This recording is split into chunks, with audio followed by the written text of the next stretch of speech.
Well, it's not always that a person with my kind of IQ gets to interview someone who is IIM Bangalore alumni, a person who teaches, who is a faculty member at XLRI Xavier School of Management. And again, he's been part of many management institutions, including the Goa Institute of Management. Well, before I start this show, there is a disclaimer. Well, he's not here because of his professional qualification or professional thing, but he's here because of his a single passion of traveling across India in his car, in a mission what he calls Garlanding India. Just to know more about who this person is, what is his mission, what is his aim and vision, ladies and gentlemen, it's indeed pleasure to have my guest for today's show at Gazali, Professor Uday Damodaran. Sir, welcome in our studios. Thank you so much. First of all, I don't know, many people would be wondering what a professor is doing here in the studio and not talking about his professional achievements. First of all, did you get saturated with your job or did you get bored that you thought of something like this? Actually, teaching is a profession which gives you a lot of time to think, to reflect, to do things that you like. And that's why I chose teaching as a profession. I started off my career in Tata Consultancy Services in the corporate sector and then moved into teaching. So teaching allows you to space, to do things that you like. And it allows you to travel. I've traveled a lot, so I love traveling, and that's how I decided. I've been traveling quite a bit, and therefore it's not that I got saturated.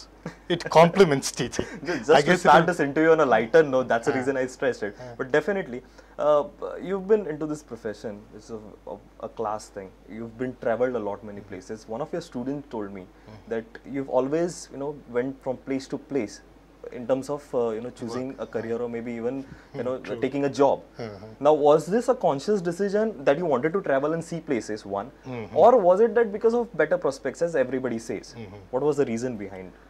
One, I grew up. I was born in Kerala. Then I grew up in Calcutta. I did my initial schooling in Calcutta. Completed my schooling in Kerala. Then I did my graduation in Cochin. Did my post-graduation in Delhi. I did my PhD from Bangalore. So therefore, by that time, I traveled around. And I was not really a Malayali or an Indian. It was a sort of, you're moving around. You don't know where you are from. And then our first job was at Hyderabad. My wife and me, we met at IIM Bangalore. We went to Hyderabad. Our first job was Hyderabad. And that was a corporate job. Then we decided to move into teaching, which was Bhubaneswar. So that made us move. Then Father Romuald D'Souza, who started the Goa Institute of Management, when he formed the Goa Institute of Management, we came here, 8 of us, and we stuck on. This was I'm pretty old, so 1993. Age is just a number. 1993, we started in 1993 at Goa Institute of Management, and I was here for 10 years. That was the longest stint. Was in love with Goa. So Professor Uday is not it's a familiar name rather for Goa and Goans. So I was here for 10 years. Then I left and went to Kozhikode, which is Calicut, the Malabar coast. And then my daughters did not really like Kozhikode after Goa, so we shifted to Jamshedpur. But you're right, by then the moving bug had hit me, and the intention was to move on to Shillong or a good location. So we've been lucky to have worked in places which have been pretty. Goa, Calicut, Jamshedpur. So this travel bug of yours, did it happen during your educational journey or was it ever since childhood? A fantasy maybe to travel across India or maybe world? Nothing like that. I guess there's no one moment. It's been continuous, it's seamless. You travel, you talk to people, tell stories. They talk about some other place, you travel with them to some other place. So it grows on you, like many other things. Without you realizing it, you become a traveler, and I love traveling. If you tell me to go and deliver, like I tell my students and friends, if you ask me to deliver a courier packet somewhere, I'll go and deliver. I love traveling for the sake of traveling. So therefore, it's grown, and the more you travel, the more you travel. That is you. Okay. We'll come to your mission now, that is Garlanding India. It's been now 4,000 kilometers old, and you're here in Panjim talking to us, and there is more 10,000 to go, approximately. Yes. Tell us something about this Garlanding India. Started off with last year. I'm not a good driver. I don't know much about cars. Okay, I hope you've got license. Yeah, I've got a That license, matters. and I like driving. I like seeing the road. I like being on the road. So last year I'd driven during the last summer. I'd driven from Jamshedpur to Bhubaneswar, Bhubaneswar to Bangalore, Bangalore to Kochi, which is home, and Kochi to Goa. And then Goa, we flew to Ladakh. A driver came and picked up the car and took it back to Jamshedpur. So I traced it on the map of India, which looked like a hockey stick, Okay. like that. Or maybe And then someone I don't remember who, someone asked me, why didn't you complete the whole thing?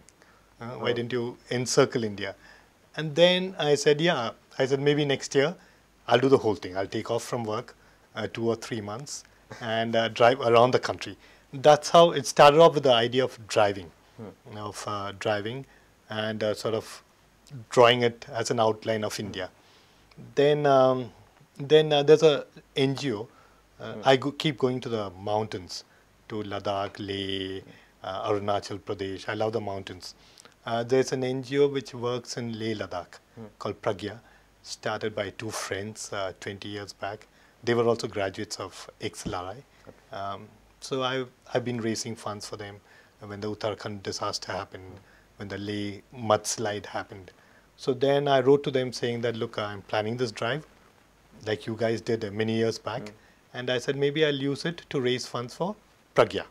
Okay. And therefore, the drive was a first thing.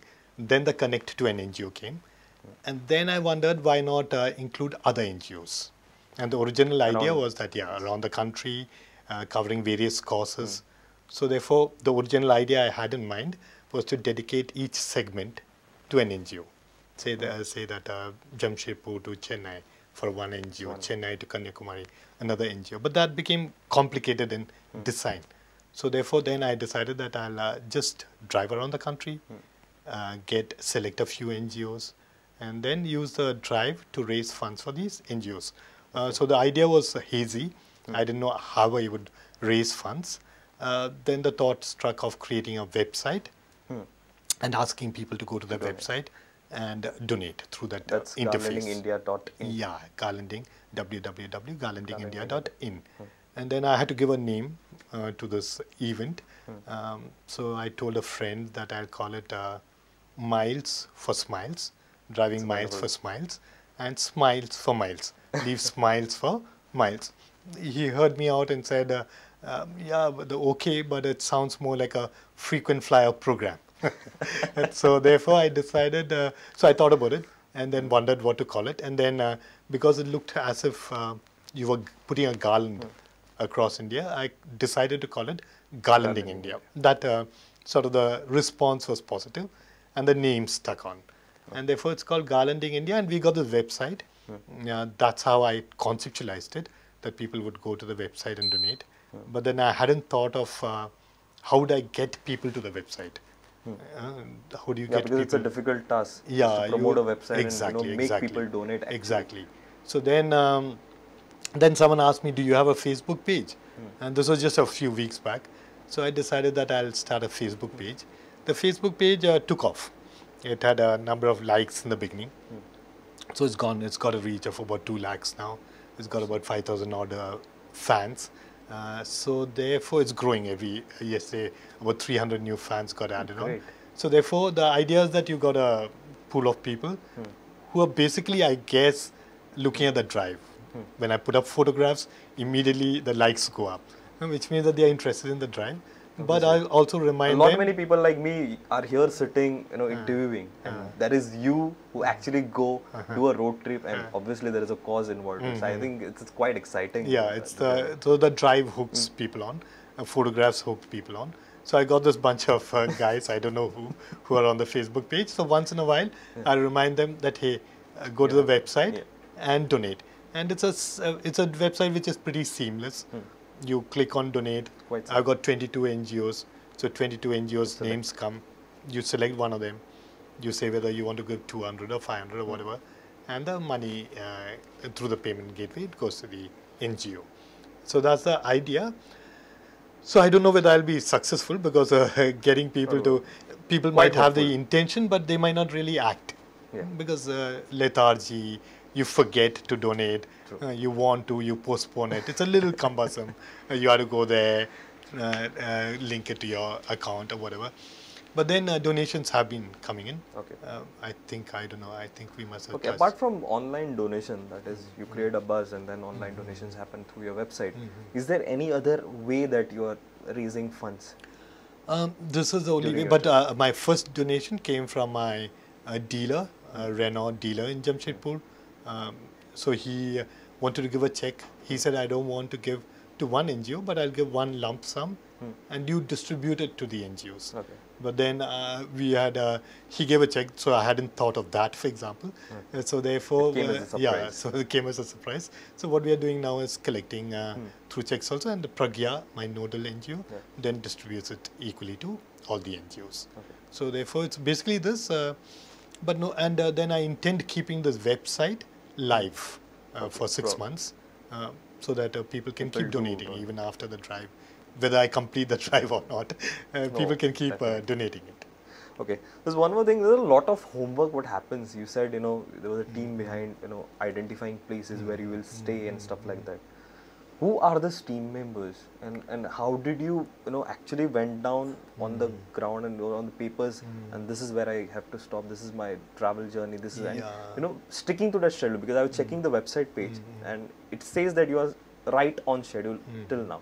Because today, by evening, you will reach Ratnagiri.